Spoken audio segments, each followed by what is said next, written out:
Renato Gaúcho apresenta A Força do Amor.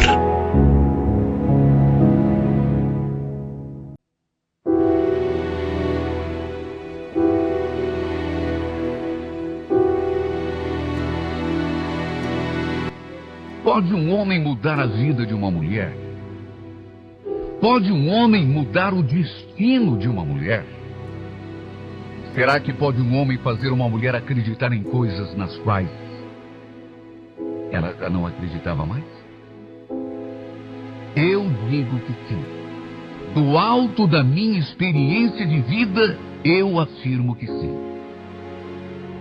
Jamais pensei que pudesse passar por uma situação daquelas. Foi constrangedor demais, humilhante. E tudo por conta de uma coisa que, por força da necessidade, eu fui obrigado a fazer no passado. E é como dizem, o passado não perdoa. Antes de vir para Curitiba, eu morava no interior de Minas Gerais. Venho de uma família pobre. Lá na nossa cidade, a gente passava muita necessidade. Às vezes, não tínhamos sequer o que comer, já que eram muitas as bocas que o meu pai tinha de alimentar. Sei que não é desculpa, mas a verdade é que se não fosse pelas circunstâncias, eu jamais teria feito o que fiz. São coisas de que não gosto nem de me lembrar, e que, se puder, apagaria da minha mente para sempre. O fato é que, para não morrer de fome, tive de arranjar um emprego numa boate de beira de estrada. Foi, sem dúvida, o pior período da minha vida. Um período negro, difícil demais. Naquele lugar, vivi situações que não desejo para o meu pior inimigo. Só quem passou por isso é que sabe. O lugar era uma espécie de reduto de caminhoneiros. E um desses caminhoneiros cismou comigo. Era botar o pé na boate e ele já fazia um sinal para que eu fosse lhe fazer companhia. Mesmo se eu estivesse com outro homem, ele acabava dando um jeito do outro desistir de mim. Havia muitas meninas ali, todas jovens, todas bonitas, mas ele simplesmente encasquetou comigo. Era só a mim que ele procurava. Era só a mim que ele queria. Até aí tudo bem. Não cabia a mim ficar fazendo distinção entre os filhos. Afinal de contas, eu estava ali para encarar qualquer coisa. Além disso, ele sempre pagava o que devia. De modo que, fazendo o que fazia, eu tinha mais era que erguer as mãos para o céu e agradecer. Durante o tempo em que fiquei ali naquele lugar, durante o tempo em que trabalhei ali naquela boate, acabei juntando algum dinheiro. Não muito, é verdade. Até porque éramos obrigados a deixar na casa quase tudo o que ganhávamos. Vivíamos praticamente em regime de escravidão. Por tudo isso, eu não queria passar o resto da minha vida naquele lugar. Sempre fui muito sonhador, do tipo romântico, e sabia que ali jamais encontraria um amor de verdade. Passei 3 anos me prostituindo, até que consegui fugir. Foi assim, aliás, que vim parar aqui em Curitiba. Fui pegando carona, de cidade em cidade, até que um caminhoneiro me deixou por aqui. Levei quase 5 anos para ajeitar a minha vida aqui nessa cidade.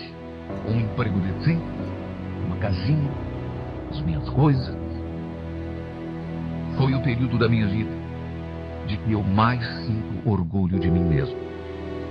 Foi também nesta fase que conheci o Cícero, aquele que se tornaria o grande amor da minha vida, meu marido e pai dos meus filhos. Lembro que já estávamos juntos há quase 7 anos. Foi mais ou menos nessa fase que o meu marido apareceu em casa com aquela notícia. Raquel, você não vai acreditar.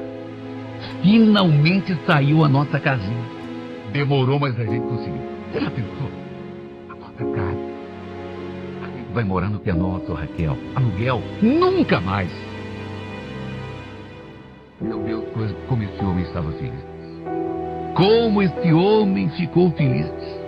E não apenas ele, claro, mas eu também. Era o nosso sonho, a nossa casa, o nosso cantinho. Fazia tanto tempo que estávamos na fila, esperando por aquela casa. Meu marido parecia um menino de tão agitado. E eu, é claro, também estava feliz. Mudamos para nossa nova residência, num conjunto habitacional do governo, e fomos tocando a vida. Já fazia quase 5 meses que estávamos morando ali na vila, quando, voltando do mercado, passando diante de um bar, escutei aquela voz. Não acredito. Raquel, é você mesma? Mas o que você está fazendo em Curitiba, menina? Olhei na mesma hora. Devo ter ficado branca de susto, de pavor. E tudo porque, apesar de já fazer tanto tempo que eu tinha deixado de ser mulher da vida, lá em Minas Gerais, reconheci aquela voz e aquele rosto no mesmo instante. Era o Getúlio. Aquele bendito caminhoneiro que não me dava sossego. Que só queria saber de mim lá naquela boate em que no passado eu trabalhei. Olha, foi questão de segundos. Escutei a voz, olhei assim para trás e já senti aquela mão segurando o meu braço. Nem sei como a minha voz saiu de tão assustada que eu estava. O senhor me solte, por favor. Eu sou mulher casada, eu não lhe conheço. Não me conhece? Como assim não me conhece? Ô, Raquel, sou eu, Getúlio. Vai me dizer que já esqueceu das noitadas que a gente teve lá na casa da Dolores. Aliás, você saiu fugida de lá por quê? Me conta. Para resumir, ele estava trabalhando numa firma aqui no sul. E por o meu azar estava morando justamente na vila para onde tínhamos mudado. Meu Deus, ele podia estar em tantas cidades desse Brasil. Ele podia estar em outro estado, até em outro país. Comecei a evitar até sair de casa. Tudo para não encontrá-lo de novo na rua. Eu sentia pavor só de imaginar que a vida que eu tinha levado no passado lá em Minas Gerais pudesse chegar aos ouvidos do meu marido, porque é evidente que eu nunca contei nada para ele. Não era falta de confiança, mas, meu Deus do céu, quem passou por isso sabe. Eu não imaginava como o meu marido ia reagir se eu lhe contasse. Como que você chega pro teu marido e fala que já trabalhou numa casa de prostituição? Com certeza, ele não me perdoaria. Naquelas alturas, perder meu marido era perder a minha vida. Tudo que eu tinha construído estava para ir por água abaixo. Eu amava tanto o Cisco que não saberia mais viver sem ele. O problema é que o desgraçado do Getúlio acabou descobrindo o nosso endereço. E quando não estava viajando, eu via cercando a nossa casa, passando ali pela rua, olhando, vigiando. Às vezes passava até de caminhão, bem devagarinho. Olha, eu sentia calafrios. Já não conseguia levar uma vida normal naquela casa. Morria de medo de que ele pudesse, de repente, bater na minha porta, encontrar o meu marido em casa e contar tudo o que eu tinha feito, a vida que eu levava. Até que um dia, o que eu tanto temia aconteceu. Escutei aquelas batidas na porta e quando atendi, dei de cara com ele. E aí, Raquel? Ainda bem que você abriu. Raquel, não estou mais aguentando de saudade de você, mulher. Quanto você quer bater comigo? Só uma venzinha. E aquilo não ia parar por ali. Aquele ordinário não me deu mais sossego. Parecia até que nem trabalhar ele trabalhava. Sim, porque esse homem passava praticamente o dia todo lá na esquina, de olho na movimentação da casa. Quando meu marido saía para o trabalho, eu já entrava em pânico. Fechava todas as janelas para dar a impressão de que não tinha ninguém em casa. Só que não adiantava. Ele sabia que eu estava lá escondido. A minha vida virou um martírio diário. Um pavor. Ele cansou de bater na minha porta, me fazendo propostas, me jogando na cara o passado que tivemos juntos lá em Minas Gerais. Às vezes falava tão alto, gritava, e todos os meus vizinhos escutavam. Chegou inclusive a propor que eu fosse viver com ele. Só eu sei o tormento. Meu marido, naturalmente, acabou percebendo o meu jeito. Um dia eu me abri com ele. Quer dizer, me abri em termos. Não contei meu passado. Não falei do Getúlio. Mas disse que não estava me sentindo bem morando naquele lugar. Que andava um pouco com medo da falta de segurança. Cheguei a inventar que tinha visto gente rondando a nossa casa. Estava morrendo de medo de ser assaltada, ou de que pudesse acontecer até algo pior. Praticamente implorei que ele arranjasse outra casa para a gente morar. Ele, naturalmente, não entendeu nada, até porque tínhamos lutado tanto. A gente tinha lutado tanto para conseguir aquela casinha. A nossa casa.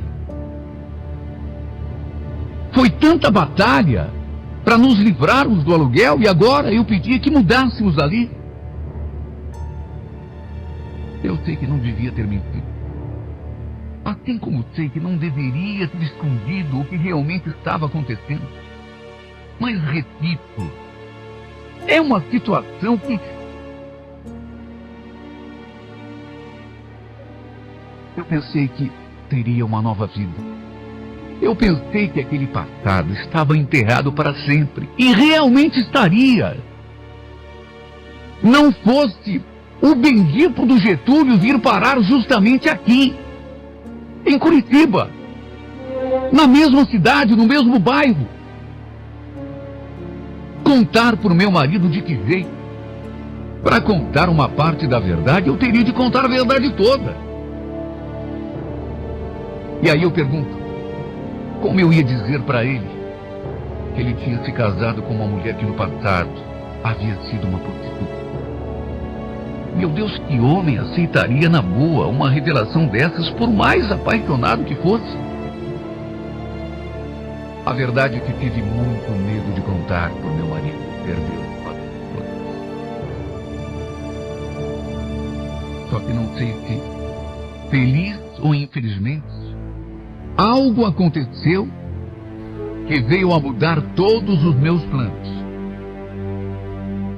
Parece que as coisas acabaram se resolvendo por si. Até porque numa situação daquelas, não adianta. A gente mesmo sabe que pode evitar durante algum tempo, um dia, 2 dias, uma semana, um mês. Mas do jeito que aquele desgraçado vinha me perseguindo, era lógico, era evidente que mais cedo ou mais tarde a verdade acabaria vindo à tona de um jeito ou de outro. E veio. E veio. Foi num domingo, quando estávamos voltando da missa. Eu vinha na frente, com as crianças. O Cícero tinha parado no açougue. Eu estava entrando pelo portão de casa, quando ouvi aquela voz que eu conhecia de longa data, aquela voz que me aterrorizava, aquela voz que me atormentava. Oh, delícia de mulher! Vem fazer um carinho do papai, vem! Raquel, entendo que não conhece, é? Ô, Raquel, vem cá, meu bem, vem.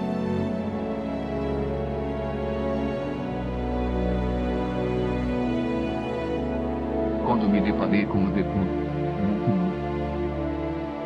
naquele estado, completamente embriagado, eu quase tive um ataque do coração.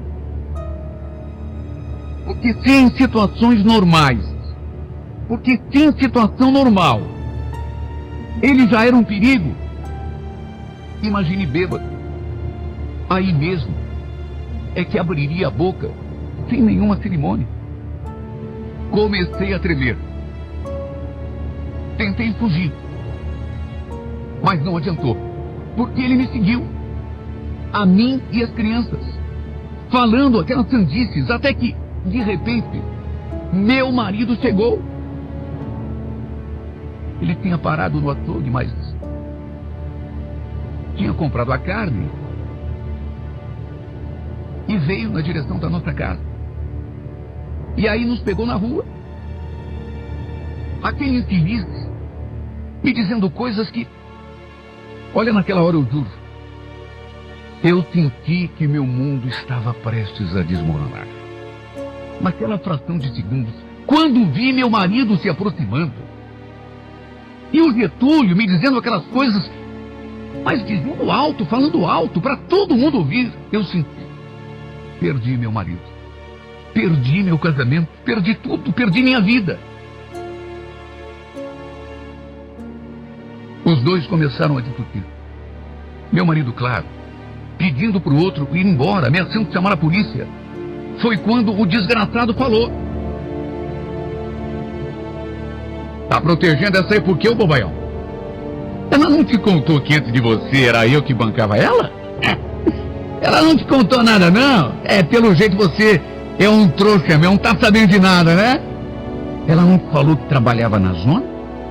Hein, Raquelzinha? Você não contou pro maridinho, não?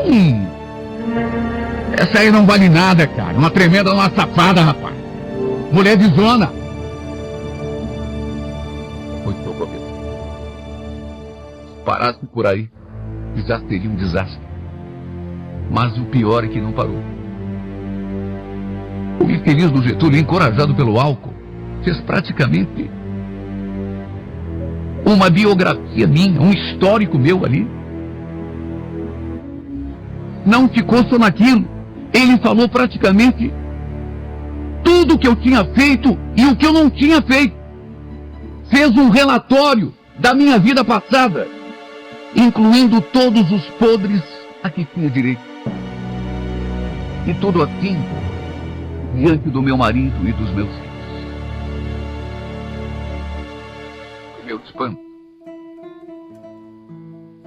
Meu marido não disse uma palavra, nem esboçou qualquer reação. Enquanto o outro falava, ele apenas olhava para mim, como a se perguntar se aquilo tudo seria mesmo verdade. E acredite quem quiser, mas até hoje, meu marido não falou uma só palavra a respeito daquele triste episódio. Não perguntou se era verdade, não perguntou se era mentira, não fez um comentário. Aliás, não perguntou sequer o nome daquele infeliz, ou mesmo se eu realmente o conhecia. Nem isso. Agiu como se nada tivesse acontecido. Em questão de 2 semanas, negociou a nossa casa e alugou outra aqui no Bairro Alto, praticamente do outro lado da cidade, onde moramos até hoje. Não tenho nenhuma dúvida. É preciso muito amor no coração para fazer o que ele fez.